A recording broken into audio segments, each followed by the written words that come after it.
2. Abram suas Bíblias, acessem. Gente querida, me perdoe, mas não tem como a gente continuar a aula de hoje sem fazer um destaque especial ao novo visual do nosso irmão John. Nosso irmão John sempre inovando né? É um irmão bonitão, rapaz. A gente tem um irmão bonitão. Ficou bonito, irmão. Deus abençoe, cara. Tava com saudade de você, irmão. Tava com saudade. Você tá bem? Fala aí com a gente. Tá Pastor bem? Tudo em paz? Lázaro, Eu tô bem, sim, tô bem. Só tô um pouco afastado do celular e da internet um pouco mesmo, só isso. Faz bem, irmão. Faz bem, faz bem. Pastor Lázaro, Oi. eu queria destacar também a beleza de Marília e Rosângela aí, rapaz, na tela. É um prazer enorme ver essas irmãs aí participando dos nossos encontros. Seja bem-vinda, minha irmã Marília. Alô? Hoje elas foram misericordiosas com a gente, pastor Renato, e não colocou Marques, apareceram elas, né? Pastor Lázaro, Diga, pastor Diniz. eu quero fazer a mesma arte no meu cabelo que João fez. Rapaz, John, pastor, eu acho que ele vai terminar influenciando todos nós, viu? Porque eu também fiquei interessado nisso. Achei massa, vou fazer no meu. Você não tem. Os direitos Vamos lá, autorais gente. é de John, viu? Tem que pagar. Ele vai nos influenciar. Pronto, vamos lá, gente. Vamos lá. Atos dos Apóstolos, nós vamos para a segunda perícope. E hoje nós vamos ficar apenas uma parte. Só uma observação logo de início. Eu estou usando como referência de estudos o livro desse do estudo de Atos, até, só por uma questão de organização de conteúdo, o comentário de Stott desse mesmo texto, né, a mensagem de Atos. Eu não sei quantos tem, né? Por quê? Eu não estou usando somente ele, mas estou usando como referência. Porque o livro de Atos, pelo fato de ele ser muito grande, muito debatido, muito estudado, existem várias formas de estudá-lo. Então, para a gente seguir só uma ordem de estudos, de propostas, estou seguindo ele, mas aí estou tentando atravessar ele com outros conteúdos também. Então, quem tem aí, não sei quantos tem. Você tem, pastor Renato?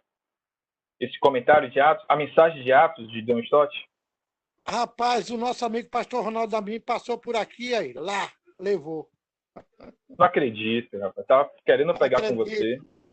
Tá com... Ele disse, vocês ficam demorando a aparecer, ele leva tudo. Rapaz, não acredito. Alguém tem? John tem? John que tem o material da ABU? Você tem, John, esse livro? Não, eu tô para comprar ele, tô esperando surgir. Mas esse eu não tenho, não, infelizmente. Pronto. Vamos lá. Então, o livro é esse. Atos, a mensagem de Atos de John Stott é publicada pela ABU. Então, a gente está usando ele e alguns outros materiais, tá bom? Deixa eu publicar aqui o nosso slide. Só um minuto.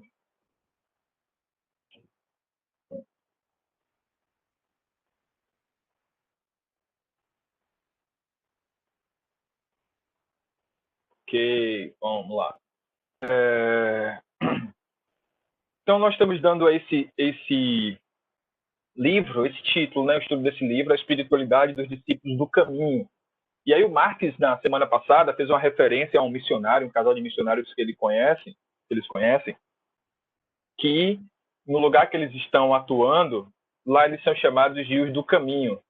E essa é uma referência que acontece em Atos, na verdade até o capítulo 9 de Atos, os discípulos de Jesus são reconhecidos justamente com essa referência, os do caminho, né? Tanto pela forma da espiritualidade dos discípulos de Jesus, que é aquela espiritualidade que se dá ao caminho, né? Enquanto caminho, se a gente lembrar lá da grande comissão, Jesus envia a sua igreja com essa referência, indo por todo mundo, né? Enquanto caminham por todo mundo, enquanto vocês estão a caminho, vocês deem testemunho, façam discípulos, tá? O próprio Jesus, ao convocar os seus discípulos, para a comunhão com ele, ele fala: eu sou o caminho, eu sou a verdade, eu sou a vida. Então, essa referência ao caminho está muito marcada tanto na apresentação, na revelação de Jesus como o Filho de Deus, tanto quanto pela forma da espiritualidade do discípulo de Jesus. Então, isso já nos ensina algumas coisas muito, muito importantes sobre discipulado. A primeira delas, talvez, seja... a primeira delas, com certeza, é de que Jesus é a nossa religião, né?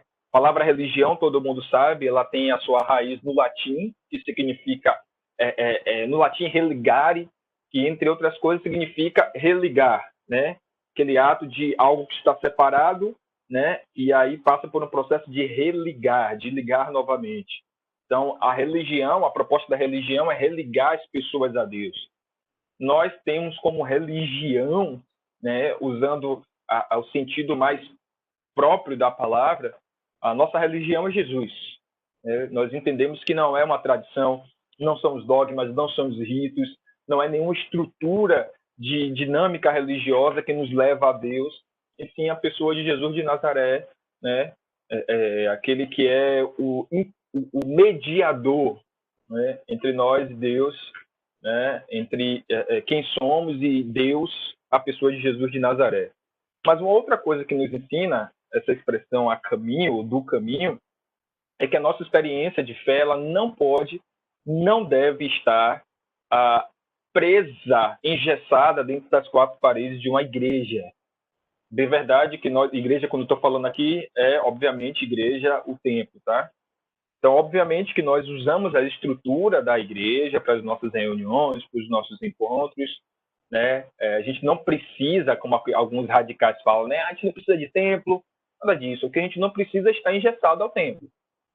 Então, foi o que a gente falou logo no início da pandemia, uma série de estudos, inclusive, sobre igreja, justamente para a gente relembrar essa experiência de que o templo não é igreja somos nós. O prédio lá serve à igreja, porque a igreja somos nós.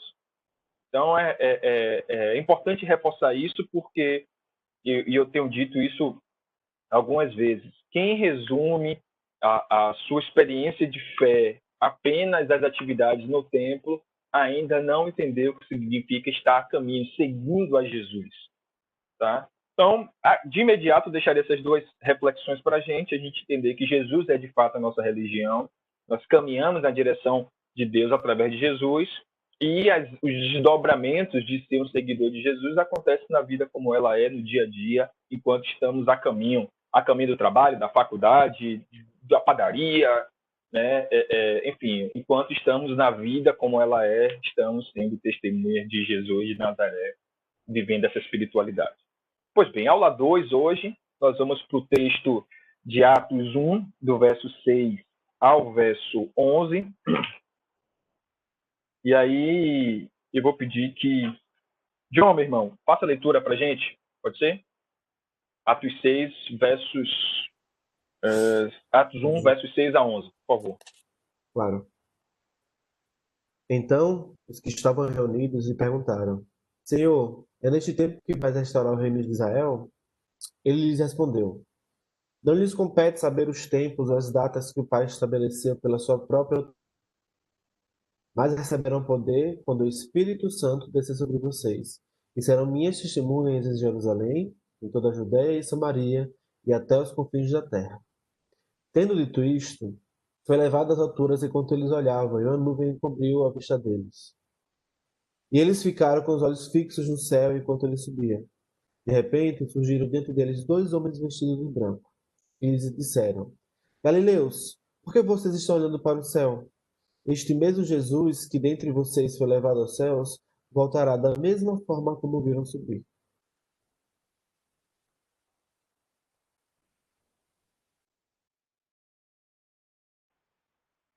Obrigado, John. Então, gente, tem um montão de coisa aqui para a gente conversar. E como eu falei, eu segui pelo menos uma parte, né? Não estou seguindo fielmente o texto de Stott, não, mas segui uma parte da estrutura que ele sugere para a gente aqui. Tá bom? Então, vamos lá. No livro de Stott, ele separa esse trecho aqui do 6 até o final, até o 26. Tá? Mas aí ia ficar muito extenso e tal, muito maçante. Aí eu dividi em 2 partes, por isso que eu separei esse trecho de hoje. Mas a gente precisa recapitular o seguinte: a vinda de Jesus, o ministério de Jesus, na verdade, ele pode ser resumido em algumas partes. Primeiro, a sua própria vida, né, o que Lucas fala lá no início, tudo que Jesus fez e ensinou para a gente. Então, quando nós estávamos estudando o livro de João, eu sempre enfatizei isso, que Jesus, quem lê sobre Jesus, sobretudo no Evangelho de João, percebe que Jesus ensinava para a gente, não apenas com os seus discursos, com os seus sermões, com aquilo que ele falava, mas Jesus também ensinava com as suas ações. Então, estudar sobre Jesus é perceber, por exemplo, a atenção que ele dá a algumas pessoas, a forma como ele trata algumas pessoas, né? A forma muito firme diante dos religiosos. Né? Há quem diga, por exemplo, que Jesus não tinha muita paciência com o religioso, mas a gente precisa entender quem eram os religiosos do tempo de Jesus, né? Por que ele era muito duro com os fariseus, né? Porque os fariseus tinham aquela responsabilidade de identificar o Messias. Então, ele sempre trazia a reflexão aos fariseus, aquilo que os fariseus estavam com os olhos fechados. Por exemplo, lá em João 11, na cura do cego, João 11, né, gente?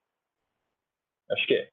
Que aí Jesus termina dizendo, olha, se vocês fossem cegos, vocês não teriam culpa, mas porque veem, já estão culpados. Então, Jesus é muito duro assim com os fariseus, porque os fariseus eram aqueles que precisavam comunicar ao povo a chegada do Messias e presos nas suas religiosidades, eles não conseguiram ver isso. Então, a forma como Jesus age, as coisas que Jesus faz, ensina muito. E além dos seus sermões. Então, a vida de Jesus tem essa marca, né? Aquilo que ele fez e ensinou, que Lucas ensina. Mas a sua morte também, né? O fato de Jesus, como ele mesmo diz, ninguém tira a minha vida, eu voluntariamente entrego, ou voluntariamente a dou, nos ensina também por que Jesus teve que morrer, né? Por que Jesus enfrentou a cruz, né? O que isso comunica para a gente. Então, vida, morte e a sua ressurreição. Paulo diz que se Jesus não ressuscitou dos mortos, é vã a nossa pregação. A mensagem do Evangelho não é sobre a crucificação, a sexta-feira da crucificação. A mensagem do Evangelho é sobre o domingo da ressurreição. Tradicionalmente, a igreja se reúne aos domingos. Por quê? Porque é o dia que nós anunciamos que o Cristo está vivo, ele ressuscitou. Porque ele vive e nós pregamos o amanhã, a possibilidade da esperança. E depois da sua ressurreição tem a ascensão, que nós vamos falar já já. Então, esse Cristo que morreu, ressuscitou, ele subiu aos céus e acabamos de ler, todos foram testemunhas disso, né? Todos os discípulos viram ele subindo aos céus. E ele termina o seu ministério terreno, poderíamos assim dizer, com Pentecostes. Né? Em João ele fala que eu vou, mas não vos deixarei órfãos, eu vou enviar o Espírito que o mundo não pode receber, mas vocês receberão porque ele habita em vós, ele habitará em vocês. Então, essa seria uma síntese dos principais eventos da vida de Jesus, né? Do ministério de Jesus, desde a sua vida até Pentecostes. Mas, assim, aí o que a gente está aqui agora é entre a Ascensão e Pentecostes. Aqui Lucas fala desses 40 dias que ele passou com os discípulos, que logo depois, dos 40 dias posteriores, porque o texto de Lucas fala que ele passou 40 dias com os discípulos, conversou com eles, falou a respeito acerca do reino de Deus, do Espírito Santo, e entre a Ascensão e Pentecostes, o que aconteceu? E é interessante que no comentário de Stott, ele fala que são dois momentos, né? Primeiro esses 40 dias e logo depois mais 10, fechando 50 dias. Lembre-se que Pentecostes é a festa de 50. É justamente aquele período entre a Páscoa e a festa de tabernáculo, quando isso, que seria o dia da alegria. A festa da Pentecostes é o dia da alegria, então, da celebração, né? 50, 30 de 50. Então, ele faz essa alusão aqui aos 40 dias que Jesus passou, que está no versículo... Cadê, gente? Versículo 4. Isso, versículo 4. Desculpa, versículo 3, parte B.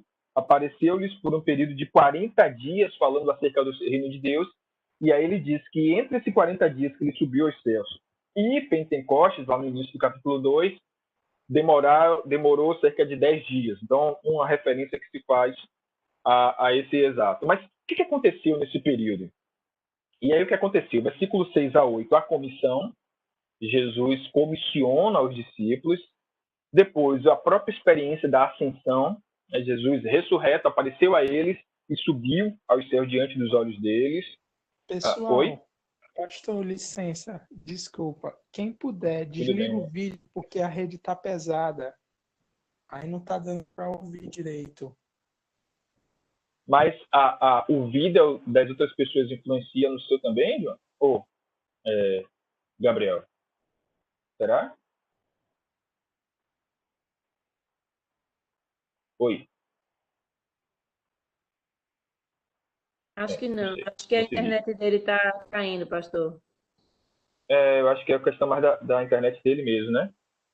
Para alguém mais está oscilando, A gente? minha internet aqui, eu não consigo abrir meu vídeo, toda hora fecha.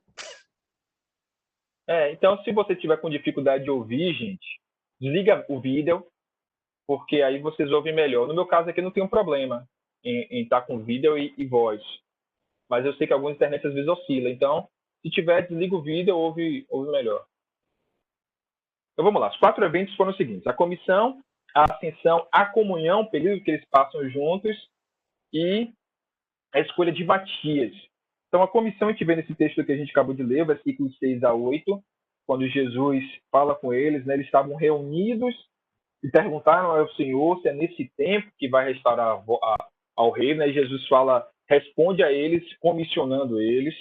Depois, eles testemunharam da ascensão. Depois, fala de um momento de comunhão, que eles, entre esse evento da ascensão e Pentecostes, eles permaneceram unidos, orando. E antes do Pentecostes ainda, ele faz a escolha de Matias. Tá? Hoje nós vamos tentar ficar com esses 2 primeiros eventos aí, que é o recorte do versículo 6 ao versículo 11, né? Finalzinho ali, quase o versículo 12. Tá bom? Então vamos por parte. Parte 1, versículo 6 a 8, que diz assim, João acabou de ler, eu vou repetir.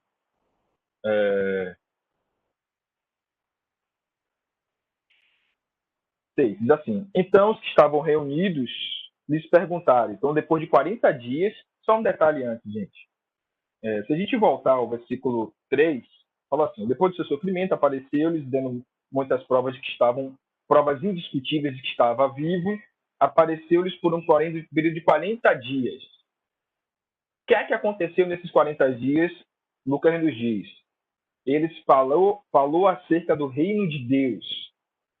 Né? Uma pausa. Quando Jesus volta para falar, volta, né? Ressuscita e vai falar com os discípulos, Lucas faz esse destaque. Ele passou cerca de 40 dias falando acerca do reino de Deus. Eu acredito, e aí também não só eu, alguns outros irmãos, alguns teólogos e biblistas dizem que o assunto principal, o tema principal do Novo Testamento é o reino de Deus. A realidade do reino de Deus, a natureza do reino de Deus, os desdobramentos do reino de Deus.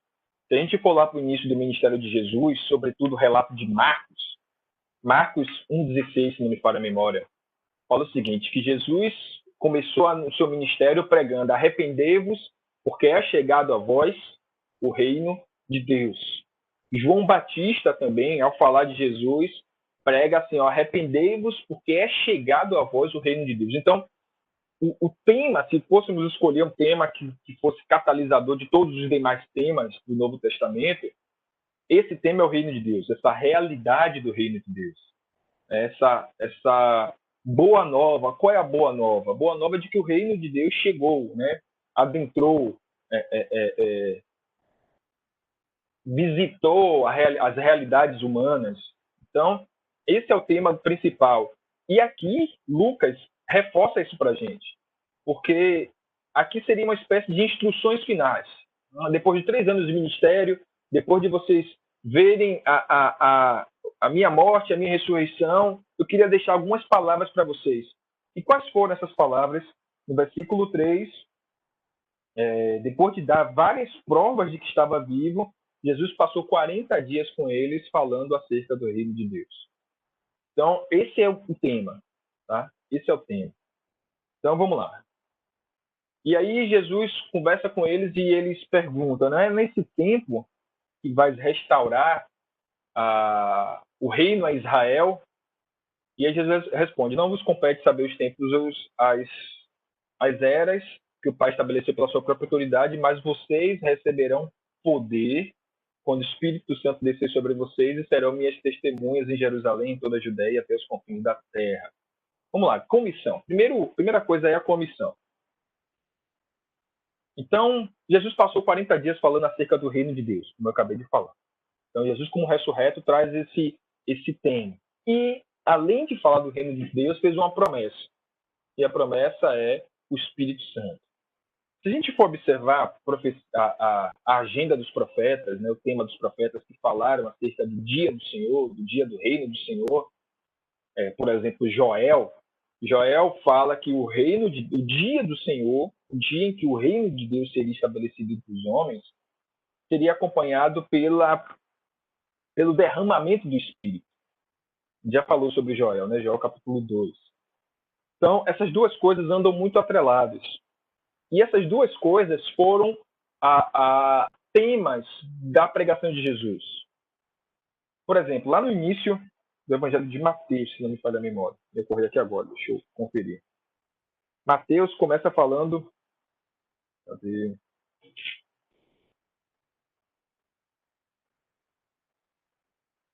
Pô, gente, eu lembrei aqui agora, não pesquisei antes.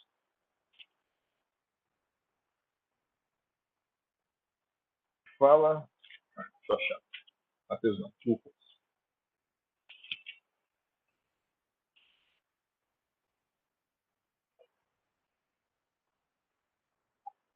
Nascimento de Jesus.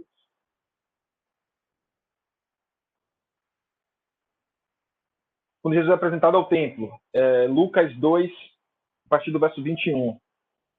Quando ele é tomado no colo, que versículo 25. Abrem suas Bíblias, gente, por favor. Lucas 2, 25. Havia em Jerusalém um homem chamado Simeão. Eu estava em dúvida, por isso que eu vim conferir. Estava na minha cabeça Zacarias, mas é Simeão. Que era justo e piedoso, e que esperava a consolação de Israel. E o Espírito Santo estava sobre ele. O que significa essa consolação de Israel? Essa frase aqui tem a ver com a expectativa tanto dos discípulos no caminho de Emaús, lá em Lucas 24... Não. Oh, Jesus. Discípulos no caminho de Emaús. Então não lembra da história, né? Isso, 24 mesmo, a partir do verso 13. E essa frase aqui dos discípulos, que diante de Jesus fala, é nesse tempo que vai restaurar a ordem de Israel? Qual foi a crise dos discípulos no caminho de Emaús? Esperávamos que ele fosse restituir a glória de Israel, não é isso? Restaurar a Israel. Então, havia uma expectativa de que o Messias, quando viesse, estabeleceria o seu reino político, ia restaurar Israel, ia ser o consolador de Israel. E por que ele seria o consolador de Israel, gente? Porque naquela época Israel estava sob o domínio romano. Nós estudando os profetas menores, né, a gente estudou Abacuque na sexta-feira passada, estudando Abacuque a gente sabia que todas as vezes que Deus falava que veria alguém sobre Israel, que Israel seria de alguma forma dominado, nessa mesma profecia vinha o período do Consolador, o consolo. E depois de um tempo, Deus iria restaurar Israel. Todo mundo lembra disso, né? Então, esses aqui viviam com essa expectativa, que o Messias viria e quando ele viesse, ele iria restaurar Israel. E é interessante nesse texto do caminho de Emaús, de Lucas 24, 13, a partir do 13, é que eles estavam entristecidos. E versículo 19, Jesus pergunta, que coisas? O que aconteceu a Jesus de Nazaré? Responderam eles. Ele era poderoso, profeta poderoso em palavras e obras diante de Deus e do povo. O chefe dos sacerdotes, as nossas autoridades, entregaram para serem condenados à morte e o crucificaram. Ponto. Versículo 21. E nós esperávamos que era ele que iria trazer a redenção de Israel. Então percebam que tanto a promessa do Espírito, ou a promessa do reino de Deus, a inauguração do reino de Deus e o Espírito Santo, que foram as duas marcas do ministério de Jesus, o Espírito estava sobre ele. Jesus no templo fala isso, né? O Espírito do Senhor está sobre mim, que me anunciou a pregar coisas novas. Todo o povo reconhecia que ele falava como quem tem autoridade, não como os fariseus. Então era claro que Jesus tinha sobre ele o Espírito Santo, e também a pregação de Jesus, é chegada a vós o reino de Deus.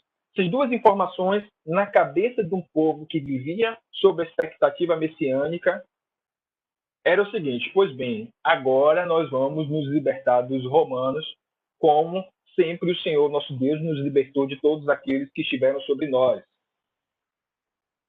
E aí vem essa pergunta aí dos discípulos do versículo 6.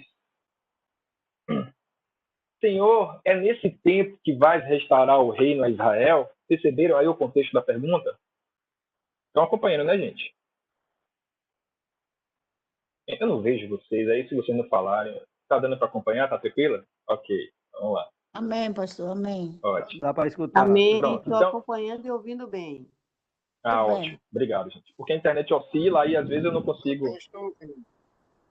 Ótimo. Perfeito. Então, olha a pergunta dos discípulos aí. Senhor, é nesse tempo que vais restaurar Israel? Perceberam? E aí John Stott dá uma explicação que eu achei maravilhosa sobre essa. Por que essa pergunta aqui não cabe? Não cabia no ministério de Jesus, nos ensinos de Jesus, e provavelmente foi exatamente isso que Jesus explicou aos discípulos lá no caminho de Emaús, porque na crise deles, Jesus aí fala o seguinte, volta lá rapidinho, gente. É o versículo 25 de Lucas 24. 25 de Lucas 24 diz o seguinte: depois que eles expuseram a inquietação, por que eles estavam tristes, Jesus responde: como vocês custam a entender e demoram a crer em tudo que os profetas falaram? Esses discípulos aqui ainda não tinham entendido o que significava o reino de Deus. E aí, meus irmãos, me permitam, eu suspeito que ainda muitos discípulos de hoje não entenderam o que é o reino de Deus. E olha como Stott explica isso aqui pra gente. Olha que legal. Ele fala o seguinte. Ele faz esses destaques aí, né? O verbo, o objeto e o advérbio dessa frase, todos eles demonstram uma confusão doutrinária sobre o reino de Deus, sobre o reino. O verbo restaures mostra que eles estavam esperando o reino político e territorial. Segundo, o objeto, Israel, que eles estavam esperando um reino nacional. Eles ainda estavam pela mente de um Deus tribal, gente. De um Deus que veio só para Israel. Terceiro, e será nesse tempo que estavam esperando uma restauração imediata. Em sua resposta, Jesus corrigiu essas noções falsas da natureza, extensão e chegada do reino de Deus. Que legal essa explicação, né, gente? Eu achei muito boa. Porque ainda hoje são as três confusões que a gente só precisaria fazer uma adaptação.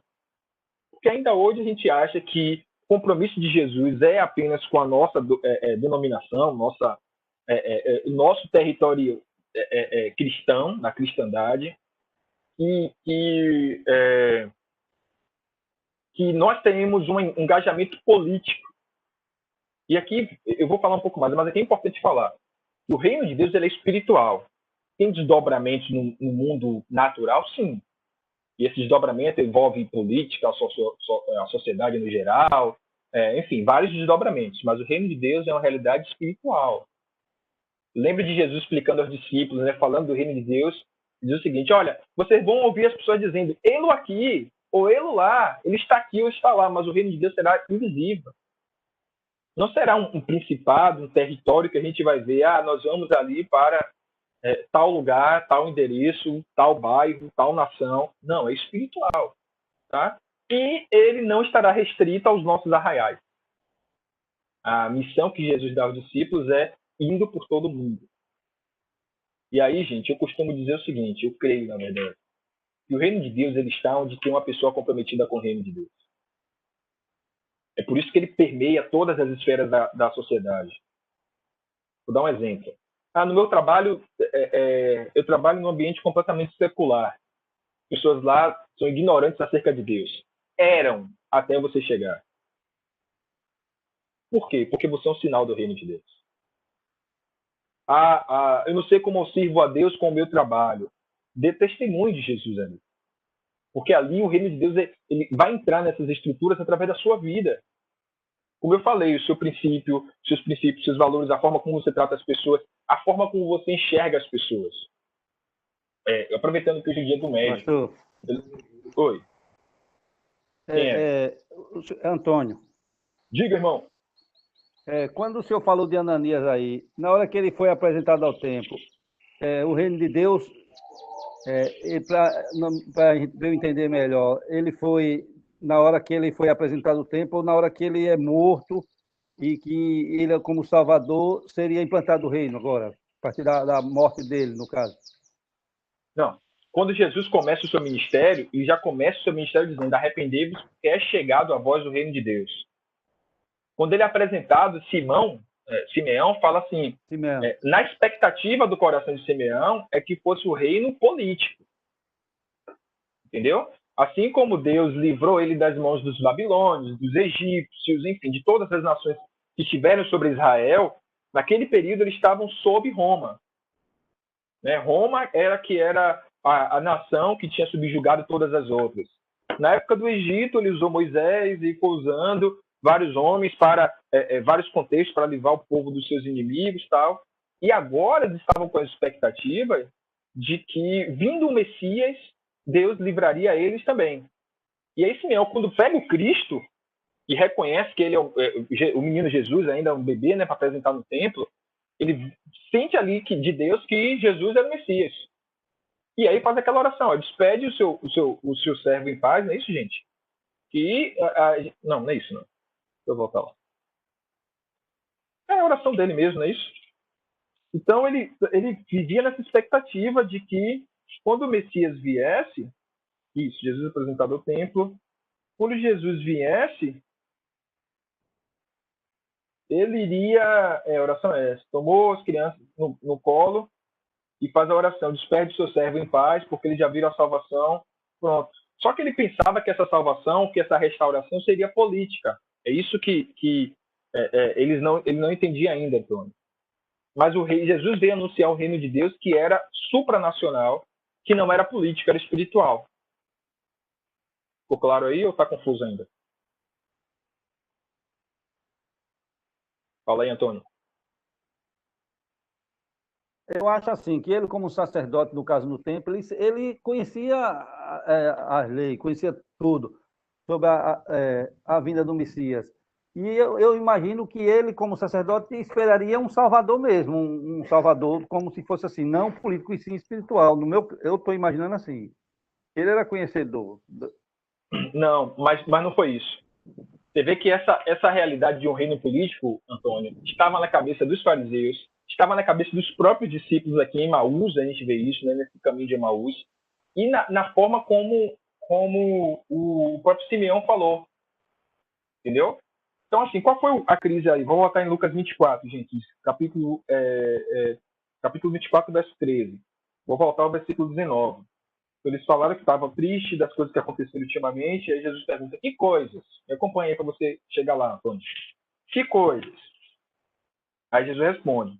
Aí eles respondem a Jesus. O que aconteceu com Jesus de Nazaré? Responderam ele. Era um profeta, poderoso em obras e palavras, diante de Deus e de todo o povo. Um destaque. O profeta, era um profeta. Lembre-se que Moisés era chamado de o profeta lá no Antigo Testamento. E foi Moisés que foi o grande libertador do povo. O grande salvador do Antigo Testamento foi Moisés. Então eles pensavam, viam em Jesus esse profeta também. Versículo 20, eles continuam. O chefe dos sacerdotes e as nossas autoridades o entregaram para ser condenado à morte e o crucificaram.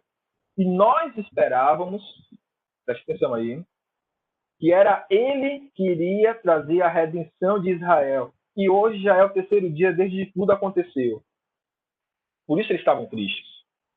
Há quem diga, por exemplo, de que quando Judas traiu, aí é só especulação, tá, gente? Quando Judas traiu Jesus, o que Judas queria mesmo é que naquele momento ali, Jesus se manifestasse como grande guerreiro. E aí, na hora que Roma chegasse para crucificá-lo, ele ia se manifestar como grande guerreiro e ia salvar, ia liderar a rebelião que ia destruir Roma. Então, essa era a expectativa que estava ali sobre o reino de Deus que Jesus anunciava. Que fosse um reino político. Os fariseus também acreditavam nisso. Então, o povo estava com a expectativa messiânica, de que o Messias iria vir e iria restaurar, exatamente essa pergunta, iria restaurar nesse tempo a Israel. Entendeu? Ficou claro aí, Antônio?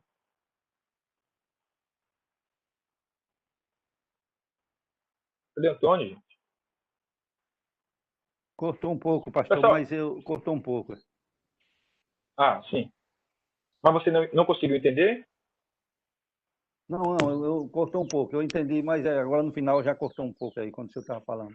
Então, o que eu estava falando foi o seguinte, que essa era a expectativa messiânica, todo o povo esperava isso sobre Jesus, e isso tem muito a ver com essa pergunta dos discípulos aí do versículo 6.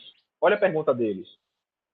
Jesus falou sobre lembre-se, né? Jesus falou durante 40 dias sobre o reino de Deus. Aí, antes de subir aos céus, olha a pergunta dos discípulos no versículo 6. Atos 1:6. Senhor, é nesse tempo que vais restaurar o reino a Israel?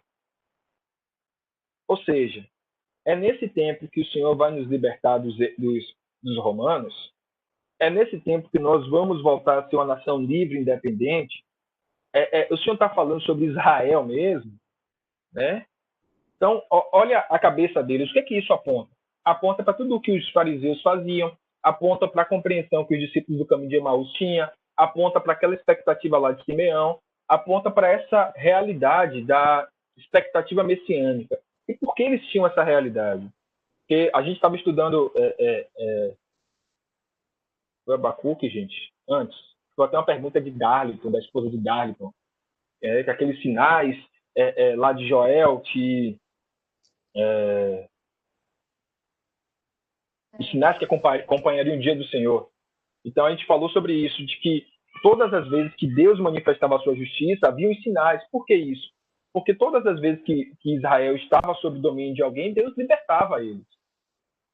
O grande exemplo é o que aconteceu lá no Egito. Então o povo vivia nessa expectativa também. É por isso essa pergunta. Ok? Gente, alguém mais quer fazer algum comentário específico sobre isso? Lázaro. Oi. Lázaro.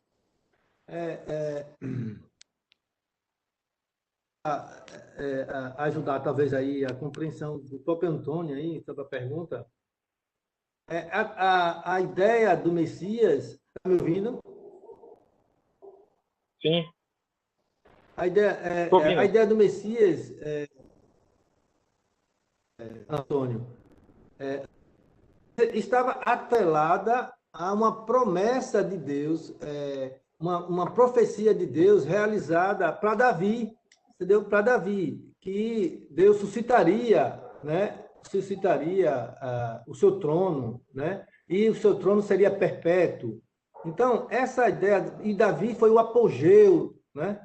Foi o apogeu Davi e seu filho Salomão, praticamente, foi o apogeu do reino de Israel, né? Do reino de Israel.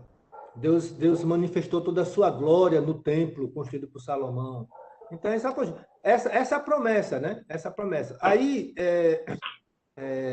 quando você começou o texto, eu corri para pegar o livro do teólogo lá, o N.T. White, né?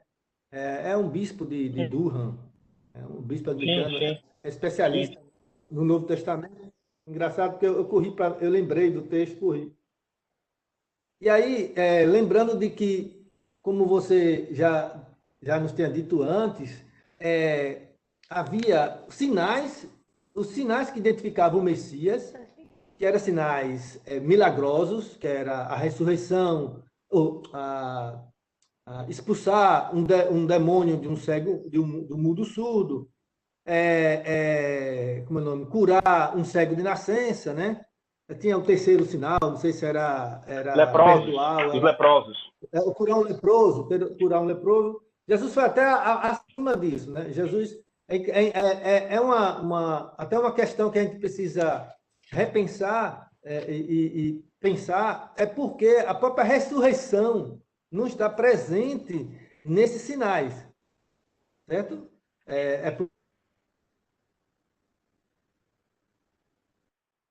Não havia expectativa de ressurreição. E aí, o discípulos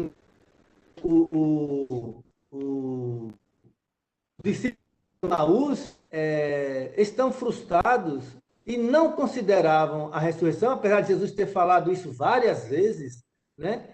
É necessário que o Filho de Deus, o Filho do Homem morra no terceiro dia, mas eles não compreendiam, porque estavam justamente presos na ideia nacionalista, né, que você bem colocou. Eu só queria ler agora uma parte do texto do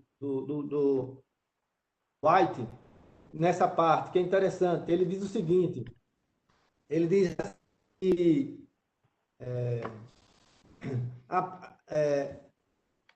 me perdi agora. Perdi o texto. Aqui. Ele diz que havia três atos. O Messias deveria lutar para três atos que a expectativa messiânica. O Messias deveria lutar para conquistar a vitória de Deus sobre os pagãos, né? Que você falou aí, está atrelada a ideia da nacionalista e fundamentalista de Israel como luz das nações, né? Deus é único e único não para todos, mas único para eles, né? Se espalhando hoje entre nós. Reconstruir, purificar e o templo foi profanado, né, sucessivas vezes e o romano também. Reconstruir por outro ali, só que a luz é dura. Peraí, Monique. Tá me ouvindo? Continue. Continue. E o terceiro é trazer isso é White falando, a justiça divina ao mundo. E o White vai dizer que, aparentemente, Jesus não fez nada disso, né? A frustração do discípulo de Emaús. Ele diz assim, Jesus aparentemente não fez nada disso.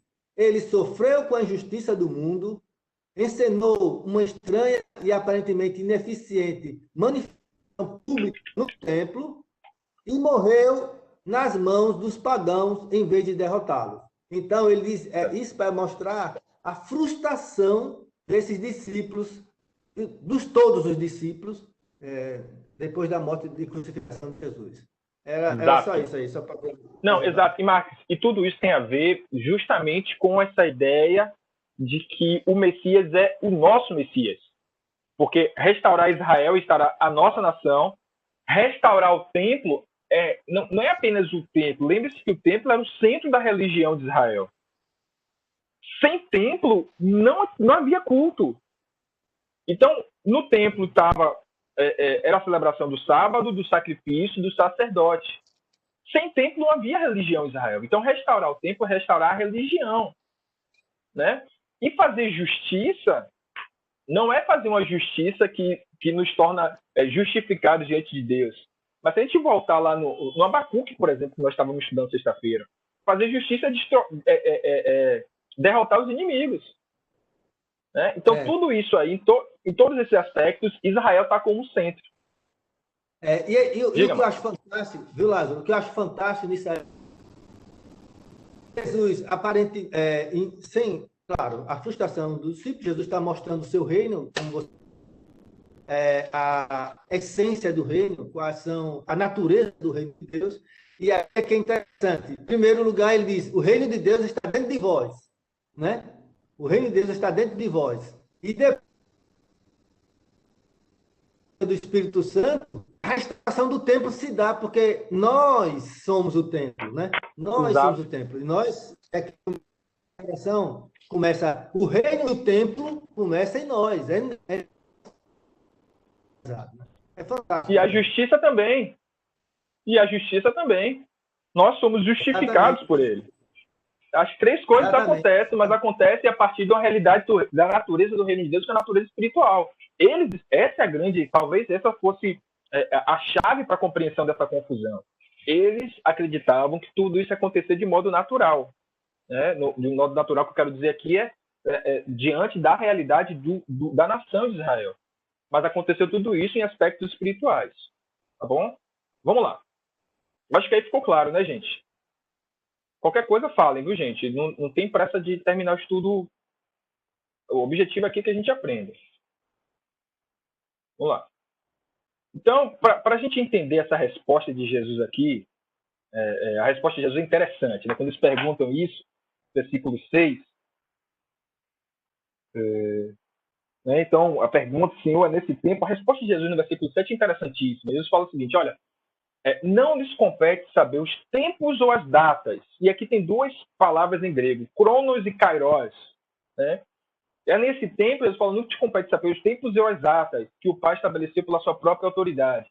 Mas vocês receberão poder quando o Espírito descer sobre vocês e serão minhas testemunhas em Jerusalém, na Judéia, em Samaria, olha que legal isso, né? Até os confins da terra. Jesus coloca Samaria no contexto aí por tudo que a gente já sabe dos samaritanos, né? Da rixa com os samaritanos. Então Jesus coloca essa realidade, até os confins da terra. Atos 7 e 8, 1, 7 e 8. E aí vamos dividir essa resposta de Jesus em duas partes. Né? Primeiro, não lhes compete saber os tempos ou as datas que ele estabeleceu pela sua própria vontade. O que a gente aprende aí? Depois a segunda parte. Mas vamos por parte. Primeira coisa é o seguinte. Nós não estamos falando de uma realidade que seria imediata. E aí vocês percebam o seguinte, gente, que essa questão da expectativa imediata do reino de Deus, Paulo discutiu isso lá em Corinto, se não me falha a memória, né? Que é o povo começou a vender suas coisas. Há quem diga, por exemplo, aí vai um ponto aí. Quando o povo se desprende tão generosamente dos seus bens, lá em Atos 2, 42, é porque eles estavam esperando o seguinte, para que eu vou ter tanta coisa que Jesus vai voltar de semana que vem? Então vamos doar tudo, porque daqui a pouco ele volta. E ele voltar, vai restaurar, vai acabar com tudo. Paulo trabalha isso, como eu estava dizendo, que o pessoal estava deixando de trabalhar, vamos ficar aqui reunidos, porque daqui a pouco Jesus vem, vai restaurar o reino e vai acabar com tudo. Então, para que a gente trabalhar? E aí Paulo fala, não disso, ó, se você não quer trabalhar, também não coma. Fique com essa ideia não, porque ele vai voltar, mas quando a gente não sabe. Tá? E Jesus fala, vocês não sabem nem o dia, nem o tempo adequado para isso. São as duas palavras aqui, o tempo e as datas. A data, o dia específico não existe, apesar de alguns aí dizerem o tempo inteiro, fazerem cálculos e não vão atrás disso, gente, pelo amor de Deus. O pessoal que fica aí, toda hora aparece um dizendo que o fim do mundo, que vai acontecer. Gente, bobagem. Ninguém sabe. Interessante que o próprio Jesus fala, nem eu sei. Não sabe, não tem como saber. Tá? E nem o momento adequado. Que é outra especulação que aí os mais piedosos falam. A gente viu os sinais aí, guerra, fome, peste, são os sinais do tempo. São esses os sinais do tempo? Sim, mas só esses? Porque assim, gente, nós temos alguns historiadores por aí. De tempo em tempo, tem guerra, tem fome, tem peste, tem violência, de tempo em tempo. O autor de Eclesiastes fala que não há nada novo debaixo dos céus. Ah, pastor, mas hoje tem mais do que antigamente. Gente, não é verdade isso. Hoje nós temos internet, as informações correm o mundo muito rápido. Mas guerra, nós tivemos 2 guerras mundiais, nós tivemos várias epidemias pelo mundo inteiro, nós sempre tivemos nações explorando e matando gente, sempre aconteceu isso. Então, o que está acontecendo em 2020, o autor de Eclesiastes diria, não há nada novo debaixo do céu. Os terremotos sempre tiveram bem piores do que a gente experimenta. Desde sempre o vulcão destrói todo mundo, sempre tiveram isso. Hoje, a internet está fazendo com que a gente tenha essas informações mais rápidas. Então, esses dados são sinais do reino de Deus? Sim, mas vamos continuar servindo.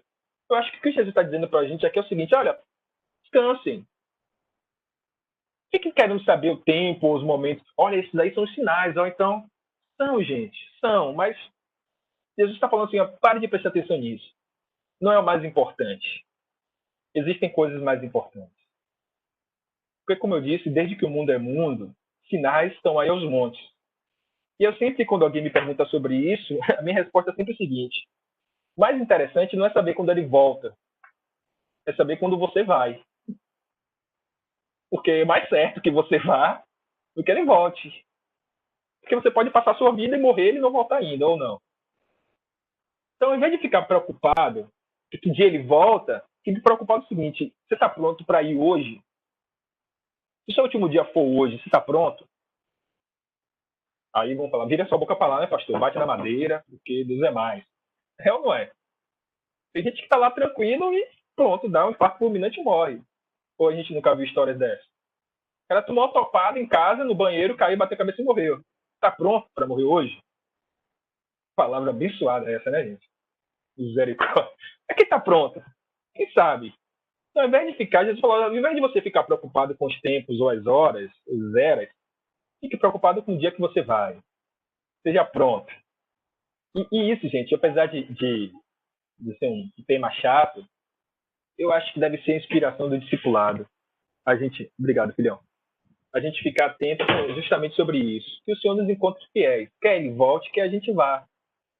Porque eu acho que é justamente essa segunda parte da resposta de Jesus. A gente não sabe o dia adequado. Mas o que a gente precisa saber? Que sobre nós está um Espírito que nos dá poder de ser testemunha dele, aqui, ali ou além. Isso é importante.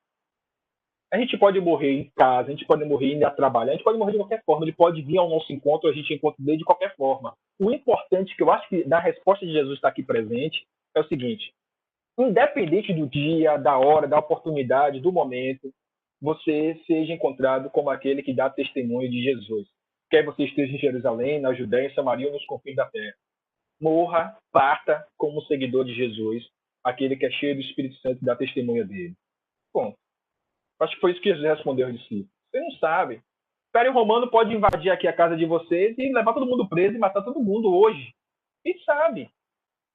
Mas o que é importante para vocês, discípulos, saberem é que vocês precisam estar comprometidos com o testemunho dele. Ok? Então, diga, quem ia falar aí? Cora. Eu, pastor. É só Fale, Cora. Tá me ouvindo? Sim. Então, só essa sua fala sobre o que é mais importante e como é importante a gente estar prestando atenção, a gente chamar a nossa atenção ao que é mais importante. Existe um texto que é um exemplo disso aí. Quando os discípulos estavam conversando e perguntando se João, eu não lembro que discípulo era, se João iria ficar até a volta de Jesus, né? E aí Jesus dá um pito, assim, dá a resposta dele: que te importa a ti? Se ele vai ficar, se ele não vai ficar? Segue-me tu.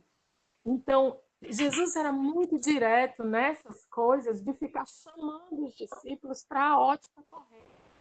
Porque existe uma ótica que não é correta. Existe uma ótica que vai levar a gente a uma fé menor ou uma fé externa, não é? Então, eu acho muito importante o que você está falando agora, para a gente anotar, passar a réguazinha assim, vermelha embaixo, para a gente estar sempre prestando atenção a esses detalhes, não é? Porque uma igreja como a nossa, por exemplo, que não é uma igreja que é pentecostal, que tem algumas... Porque os pentecostais, já fui 10 anos de uma igreja com uma linha neopentecostal, e as pessoas prestavam tanta atenção aos sinais, sabe? A quem caía, quem não caía, quem chorava, quem não chorava, e de repente estávamos lá nós, sendo totalmente... Estava diante do nosso nariz algo no convívio da igreja que precisava ser tratado, e nós não conseguíamos enxergar, porque estávamos todos encantados com o cântico, com o sinal, com o pulo, com quem cai e quem não cai. É isso, pastor. Obrigada. Exato. E assim, se a gente for observar, por exemplo, isso é tão sério, se a gente for observar os movimentos messiânicos que aconteceram no mundo, o exemplo que nós temos mais perto aqui é Canudos, foi justamente fruto dessa alienação, porque isso gera uma alienação. O que os discípulos viveram lá, que Paulo combate, é justamente essa alienação. A gente precisa desligar desse mundo aqui, porque Jesus vai voltar e isso aqui vai ficar. A gente crê nisso. Mas isso não é o mais importante, não é uma preocupação nossa. O que Jesus está dizendo é o seguinte: não interessa. Não é apenas não interessa de uma cortada que Jesus está dando a eles. Jesus está justamente reajustando o foco. Gente, isso não é importante, não interessa, não se preocupem com isso. Isso não deve ser uma preocupação para vocês. Por que não deve ser? Porque basta você ser encontrado fiel. Se você for encontrado fiel no dia do Senhor, é o que lhe cabe. Se vai ser hoje, amanhã ou depois, pouco importa. O importante é, você está pronto para esse momento? Se tiver, ótimo. Se não tiver, trate de estar. E como é que nós sabemos que estamos prontos? Seja testemunha dele. Seja uma testemunha. Pronto. Existem vários movimentos como esses movimentos messiânicos aí no mundo. Não foi apenas Canudos, não. Tantos outros que aconteceram. Mas eu queria achar que... eu acho importante a gente falar sobre essa natureza do reino de Deus, que Jesus explica, né, explicou para os discípulos no caminho de Emaús. É interessante que ele fala o seguinte, né, discípulos no caminho de Emaús: não ardia o nosso coração quando ele falava, né? E o mais legal é que, mesmo ardendo o coração, eles ainda não tinham reconhecido a Jesus. Mas na mesa da comunhão, quando partiu o pão, eles reconheceram Jesus. Então, olha que coisa extraordinária dessa... Quem é Jesus, né, gente? Mas vamos lá. Primeira coisa que a gente precisa entender sobre o reino de Deus é que... gente, teve um erro aqui, tá? Me perdoe, depois eu corrijo. Era para ser desdobramentos, mas é um bicho estranho aí. Mas o reino de Deus, ele é espiritual com desdobramentos no natural. O que eu quero dizer com isso? Que o reino de Deus é espiritual. Ele não tem uma ideologia, não segue uma ideologia, aliás, não segue a ideologia do mundo. Ele não tem uma preferência política, e aí vale falar isso, sobretudo em época de eleição. Né? O reino de Deus, a igreja de Jesus, não apoia, preste atenção nisso, a igreja de Jesus não apoia nenhum candidato político. Não apoia. Ok? Ah, mas é irmão, é pastor fulano de tal. Pouco importa. Isso, não existe isso. Ah, a igreja é de direita ou de esquerda. Não existe isso. Ok? Veja, o reino de Deus é superior a tudo isso. E aí eu vou dizer logo aqui, que fique claro, estou gravando. A Igreja Batista Alvorada não apoia nenhum partido político, não apoia. Tá? Eu, enquanto pastor da igreja, estou dizendo que nenhum. Vou lá, pastor Lázaro apoia, se alguém... Eu não vou dizer isso, não vou cair nessa besteira, porque, enfim. Mas se vocês imaginarem alguém dizer não apoia, não existe isso. Ok? Essa é muito importante a gente falar, porque além de ser pecado, é crime voto de cabresto.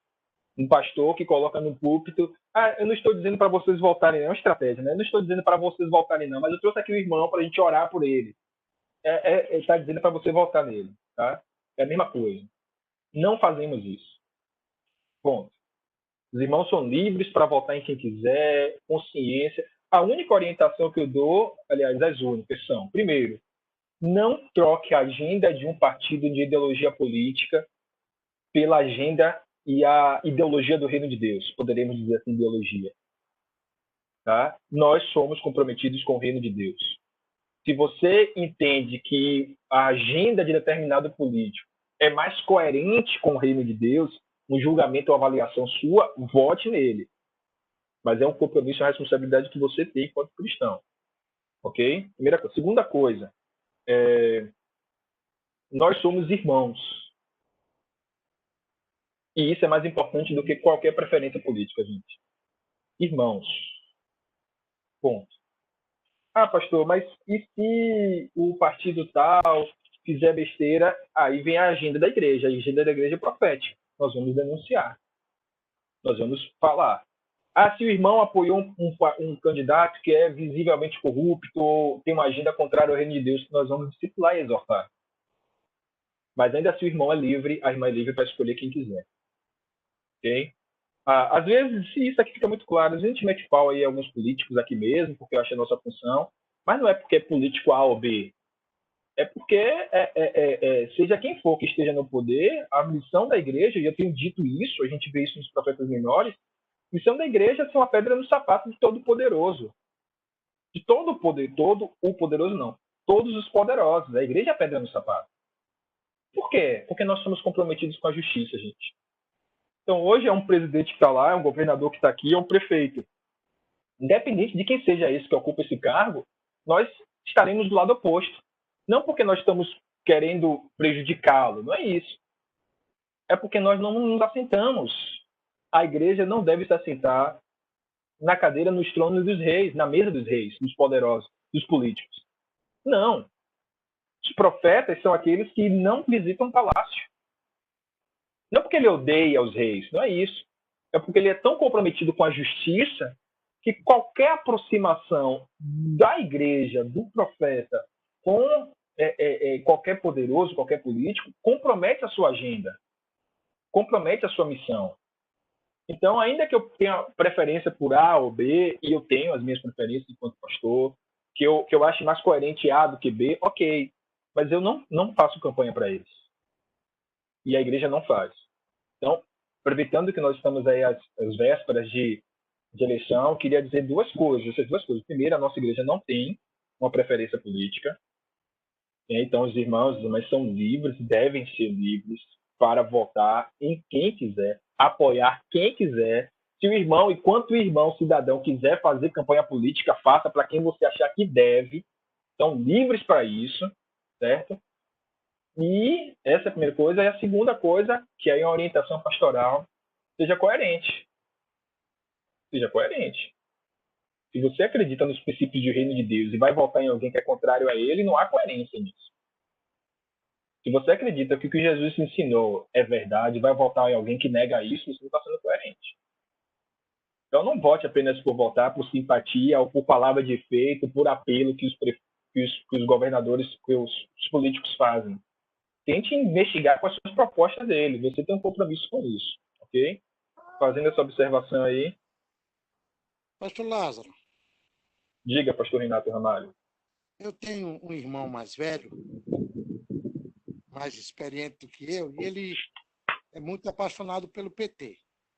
Então, qualquer fala que eu diga, ele diz logo. Ele mostra logo as razões de por que votar no PT. Porque os partidos, ele mandou a legenda dos partidos, o número do partido que vota favorável ao atual presidente. Aí ele disse, olha aí, se tem algum partido de esquerda, o partido de esquerda, ele trabalha pelo bem do trabalhador, ele trabalha pelo bem disso, pelo bem daquilo, e por isso, quem é coerente deve votar no PT, votar na esquerda, porque só a esquerda é que vota a favor dos trabalhadores, da justiça social, das políticas públicas, e eu conheço muita gente no nosso meio que tem o mesmo discurso. Então, votar em um outro candidato que não seja da esquerda, para eles, é votar em pessoas que cometem injustiça, né? Estão aliados à injustiça. Sendo assim, eles pensam que o partido de esquerda não comete injustiça. Aí vai entrar a questão dos princípios do reino de Deus. Tudo bem, eles não votam contra o trabalhador, mas eles também apoiam ideais que, enquanto cristãos, nós não apoiamos.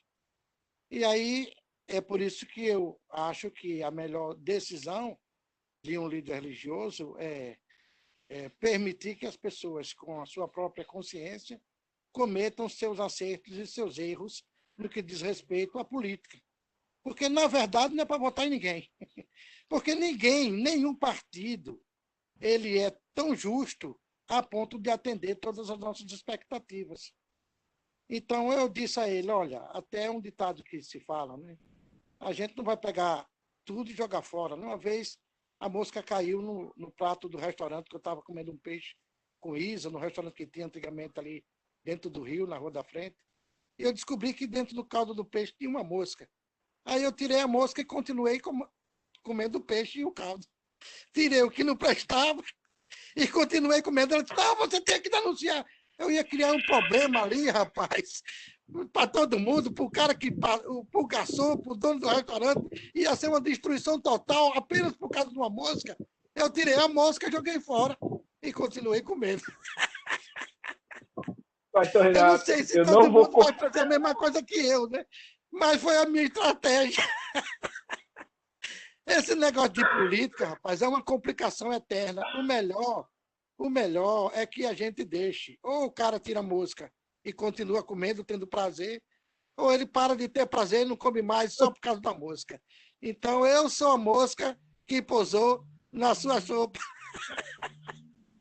Já Pastor dizia. Renato, eu prefiro não comentar esse lance da moça e da sopa aí, mas eu vou voltar para a questão política.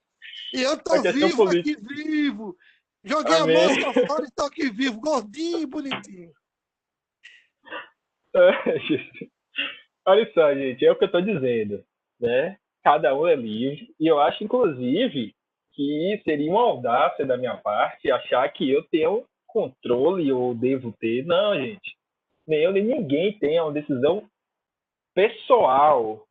Quero nem saber que você vai voltar, quero nem saber, primeira coisa. Segunda coisa que eu falo é, repito, só acho que você precisa julgar o que é que você acha mais coerente, vai botar na balança. Então, pastor, o candidato fulano de tal, ele tem esses compromissos. E aí você vai julgar. É coerente? Por que é? Ele tem esse, mas não tem aquele. Bote na balança o que é mais coerente. Eu também pedi agora, pedi outro prato imediatamente. E talvez eu nem ia comer mais nada daquele restaurante. Mas pastor Renato, eu comi, como ele disse aí, gordinho, né? Mas enfim. Fui socialista ali. Não, meu criei irmão, problema com o trabalhador. Nada a Olha, ver você isso aí. tem questão que não pode julgar, é minha consciência. Rapaz, é o que eu tô falando, não vou comentar. Você é a mosca e seu peixe que... Mas assim, gente, vamos voltar aí, que eu acho importante falar. Né? Já disse que a igreja não tem, e repito, veja ser coerente com o que você acredita, com o que você prega, com o que você vive, com os princípios que você abraça. Mas vamos seguir, não fica só nisso. Então, primeira coisa é essa. O reino de Deus ele é espiritual, com desdobramentos no prático. E deixa eu falar sobre isso mais um pouco. É espiritual por quê? Porque ele não é físico. O reino de Deus está no tempo de alvorada? Não, gente. O reino de Deus está na Convenção Batista Brasileira, sergipana? Não, gente. Tudo isso são instrumentos do reino. O reino de Deus pode estar no seu escritório, no seu trabalho, né, na sua faculdade, no lugar que você está. Por que isso? Porque através das suas vidas, e preste atenção nisso, através da sua vida, da sua ação, da sua forma de enxergar o mundo, da forma como você interage, de como você expressa os seus valores, ali está o reino de Deus. E por que isso tem implicações no mundo natural?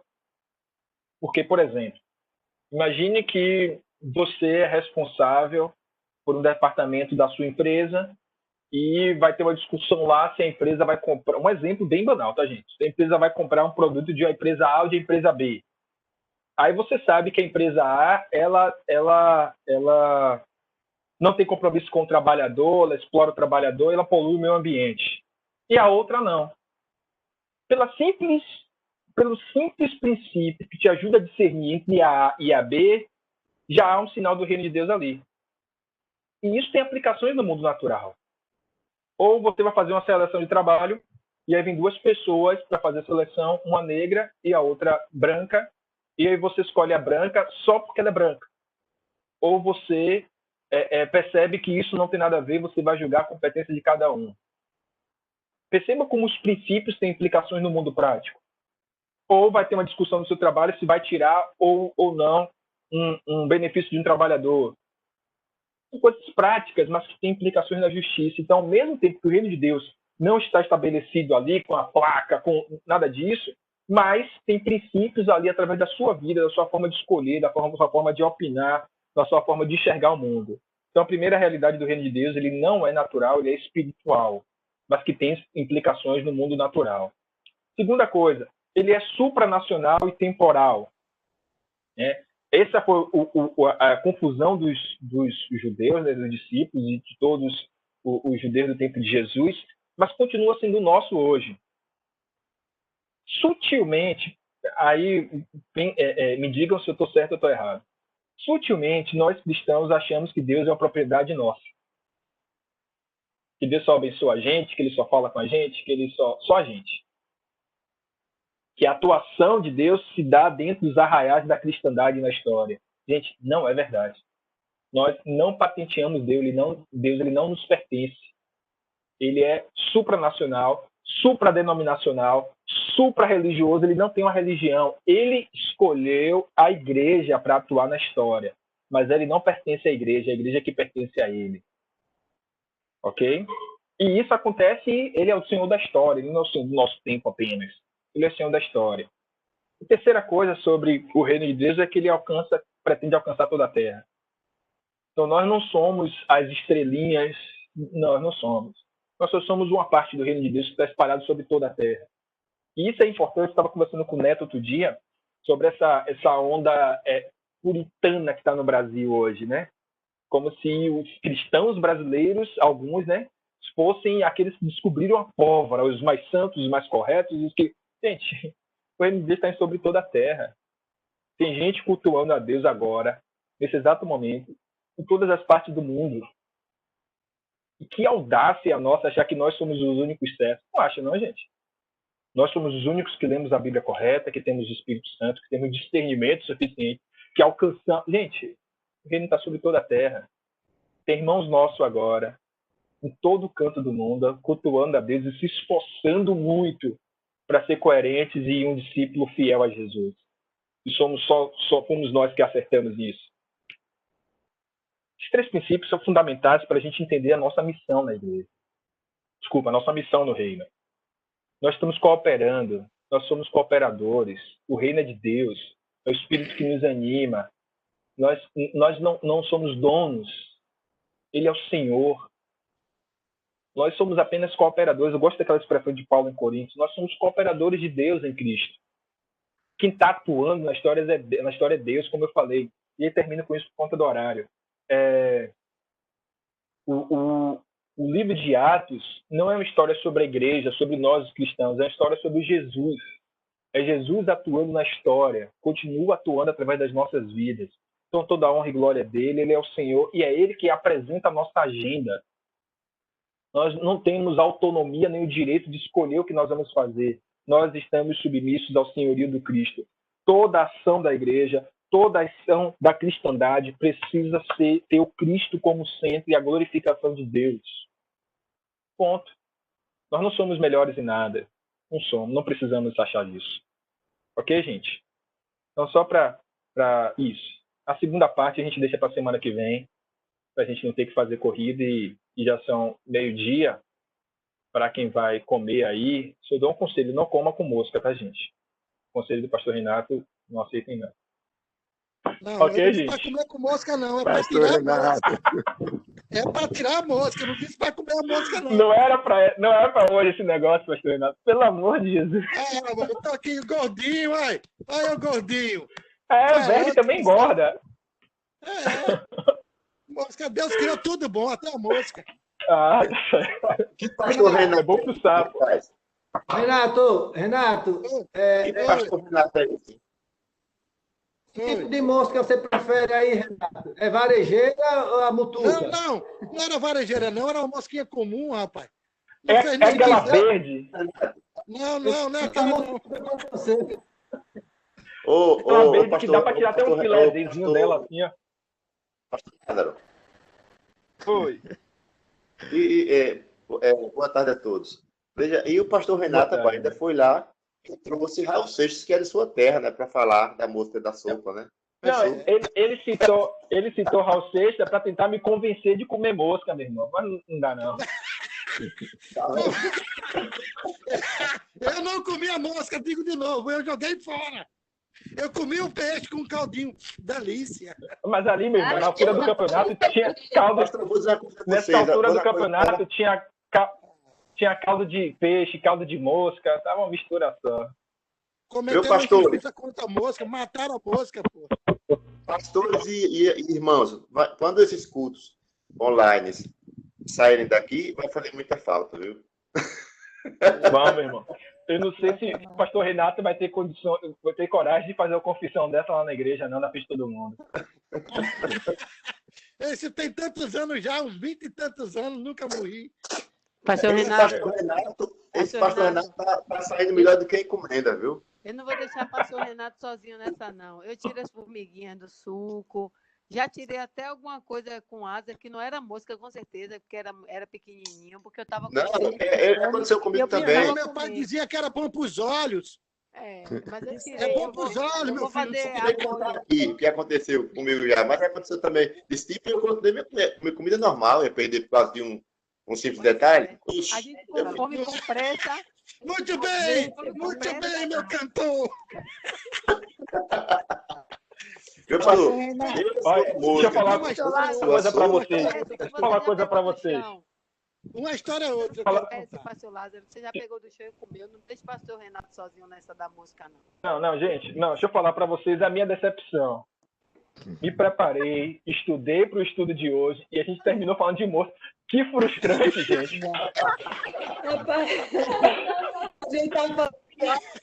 Foi tão bacana. O pior. Aí. É a vida. Bom dia, pastor Renato. Ou pastor Lázaro. Pastor Renato, o senhor está convidado a se retirar, por favor. Leve sua música daqui. Pastor Lázaro. Oi. O senhor falou no ponto que eu pensei. Um estudo desse, né? Tanto trabalho que o senhor teve, como o senhor já falou, a gente sabe que dá trabalho. Aí eu ia perguntar para o pastor Renato, por que ele nunca mais voltou no restaurante? Será por quê? Acabou. Outra moça, Claro que acabou, meu irmão. Não, foi porque a cidade... O prefeito fez uma construção nova ali na rua da frente e o restaurante era dentro do rio. E aí ele fez uma modificação ali e teve que tirar. Mas faltou competência do restaurante permanecer. Foi por causa das moscas que ele deixou cair nas comidas. Exatamente. Esse restaurante agora está lá no bairro industrial. Pois. Lá no bairro industrial, na Orquinha. Gente boa, vamos ficar por aqui, porque já deu de mosca, né, gente? No Egito. A Bíblia nos ensina sobre mosca, que era praga, pastor Renato. Fora isso... Nessa hora todo mundo é bíblico. Irmã, eu também não como não. Irmã Luzia, querida, por favor, ore ao Senhor, agradecendo por esse encontro de hoje. Peça também ao Senhor já pelo culto da noite, pela nossa celebração de aniversário. Muito obrigado a todos que participaram. Muito obrigado por cada colaboração, menos pela mosca. Que o Senhor nos abençoe, nos dê um almoço em paz. E até a noite, se Deus quiser. Amém, pastor. Senhor nosso Deus, somos gratos, Pai querido, pelo culto de hoje, Deus, pelos ensinamentos